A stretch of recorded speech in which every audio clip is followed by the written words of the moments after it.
blowing up to showing up, how to end overwhelm and reactivity so that you can be emotionally present for your kids and your partner. Imagine a future where you don't feel overwhelmed and frustrated with your kids on a daily basis. Their whining, their tantrums, their constant needs and big emotions don't feel like nails on a chalkboard. Instead of reacting, you're present to their feelings and emotions so that you can see what may be really at the bottom of their outbursts and tantrums. Imagine a time and space where you aren't reactive to your kids' behaviors, that the things that you got in trouble for as a kid and what they're doing now aren't sending you over the edge. Instead, you're focusing on the energy or emotion behind the behavior and not the behavior itself. You're with them in their distress while also conveying boundaries and expectations. This is a future where you get to feel your full range of emotions without shame and guilt. You get to move through feelings of frustration, sadness, worry, and hurt in a healthy way so that then you can hold that safe space and model those things for your kid when they're stressed. This is a way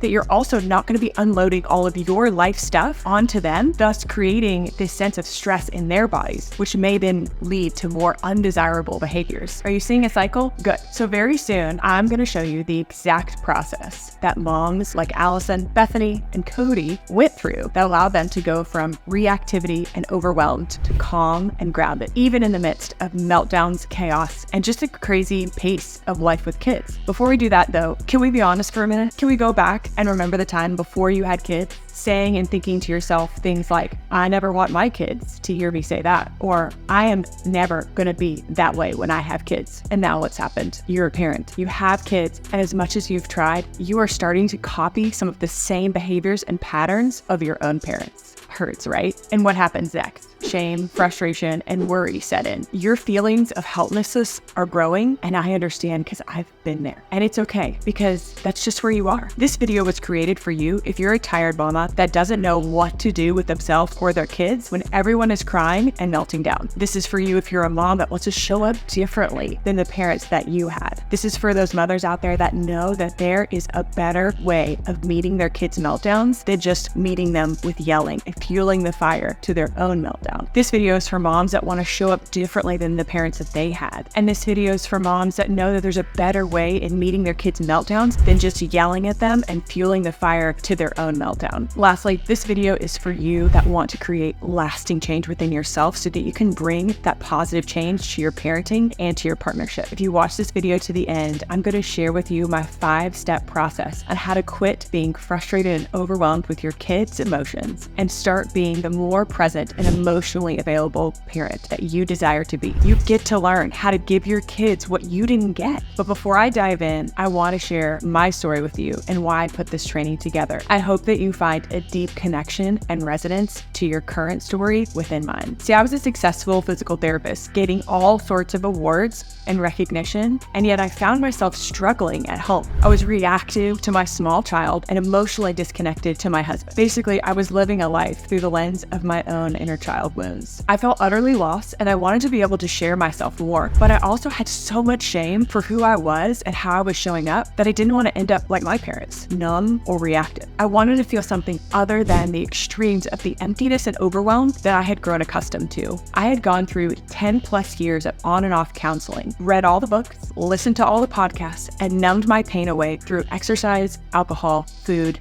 and overdoing. And every time things felt like too much, I would go back to what was easy, avoiding, stuffing, and blaming others. I was exhausted. And for me, any time that I got exhausted, things would turn into frustration. And that frustration was honestly directed towards the fact that no one had ever taught me about this part of life and about being with my own emotions. Still though, through all of that, there was this crazy whisper that kept telling me to show up, that kept telling me to keep going, and that there was something else out there. And there was. One day in 2019, I heard a podcast about inner child healing, and I'd never heard healing and processing described in this way. So I dove right in, and I was immediately met with all of my biggest wounds and triggers. As overwhelming as that was at first, I found peace in the people around me that were going through similar things and kept showing up. And I found permission from those supporting me that there was no pushing, there was know somewhere to be, some place to be, or someone else to be in my healing journey. And from that, I started to feel more of a life of freedom, peace, and joy. I could be with my big emotions without feeling like they were overtaking me or that there was something wrong with me. I could be present to the emotions of my kids and be a parent without reacting and needing to fix or change something within them or about the situation. My sex life even got better. And I got off all of my anti-anxiety and depression medication.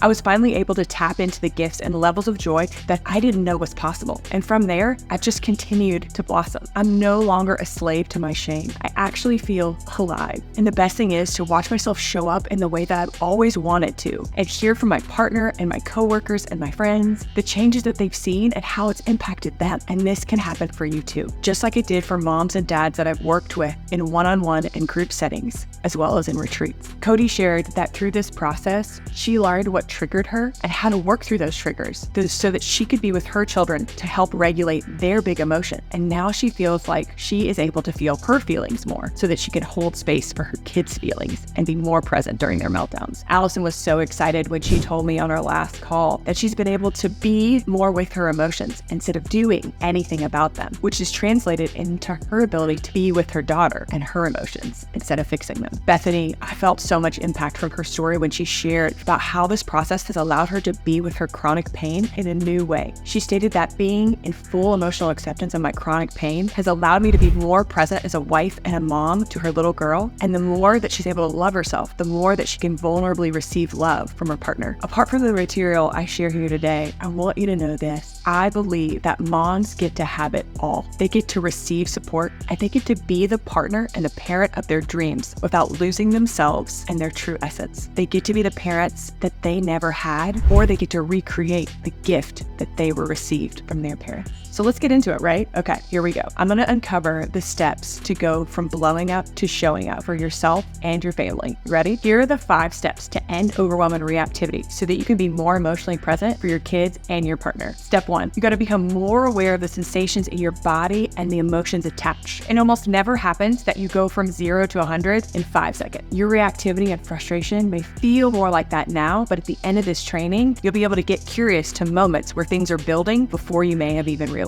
it. Or maybe you're already noticing that throughout the day, the overwhelm piling up brick by brick. First, it's a buzzing in your hands or your chest, and then maybe it's a clenching in your jaw, and then the internal dialogue really turns up. Becoming more aware of your own sensations and emotions earlier allows you to not only name it for yourself, but also share this information with your kids and your partner. This teaches them that it's safe to be with those different sensations and emotions, and that communicating it is okay. Step 2, bringing more loving awareness and less judgment to these emotions and sensations. Presence can't live in a space of judgment. If you want to bring more presence and attention to what's going on with your child, you have to give it to yourself first. You have to make it okay for you to receive love and acceptance from your own frustration first before you extend it to others. Trust me on this one. This is huge. When your body is stuffed with judgment, annoyance, and overwhelm of yourself, then you'll likely project that out onto your kids and your partner. This new awareness has the ability to bring more love and compassion to yourself and is really a game changer. This brings us to step 3, getting to the root of your emotions and why your kids' behaviors activate your frustrations and overwhelm further. Here's where things start to get really spicy. So you may have learned that it was safest for you to stuff your emotions, or that you would get punished if you had a voice or questioned your parents. Or questioning an authority figure would leave you feeling disconnected and unloved by your parents. These are the wounds that get to be tended to so that those parts of yourselves that need reparenting get to be given what they didn't get way back when. The simple act of your kids acting out what you didn't get to do is triggering, of course. It's bringing out the thing that you didn't get and bringing it to the surface.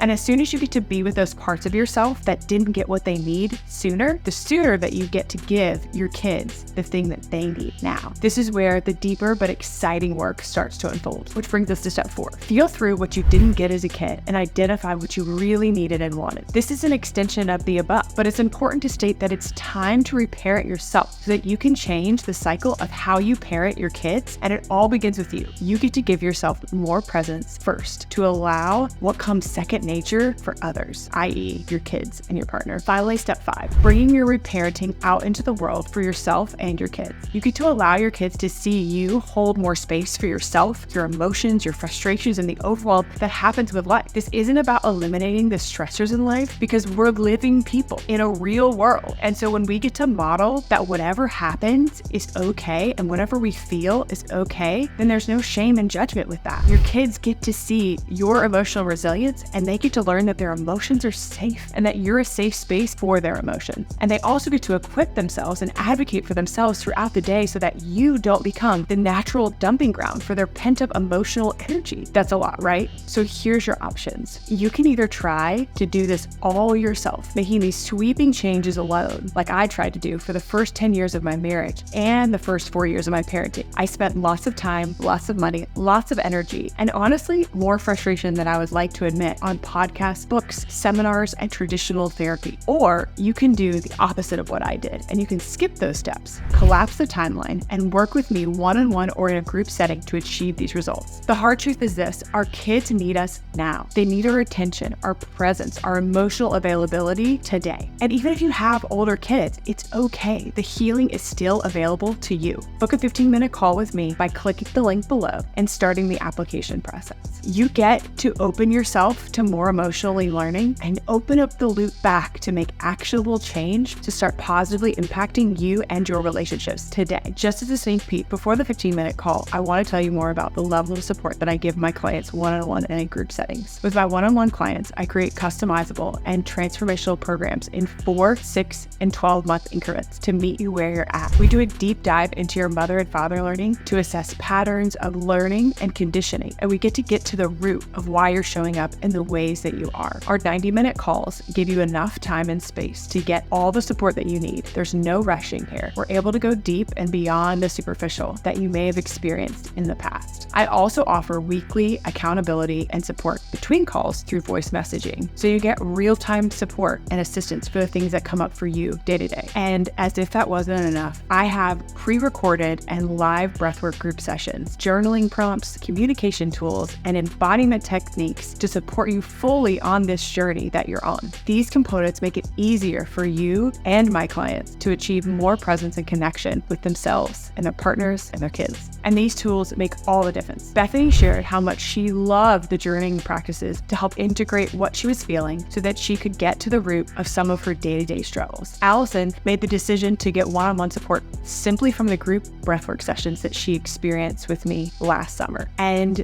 finally, this is something that you get to do at your own pace. We get to move as fast as your slowest part. And so I want to encourage you to really think into, if nothing changes, then nothing changes. So let's connect on the call that I talked about earlier and find out how this process is going to positively impact your overwhelm, your frustration, your stress as a partner and as a parent. This is a call all about connection. We're going to get to know you. We're going to learn more about you and your current struggles and how this process is going to positively impact your life. And then you get to decide going forward what we do. I hope that you take advantage of this training. I hope you share it with others. And I hope more importantly than anything else, you book that 15-minute call so that you can see what this modality and this tool can do for you.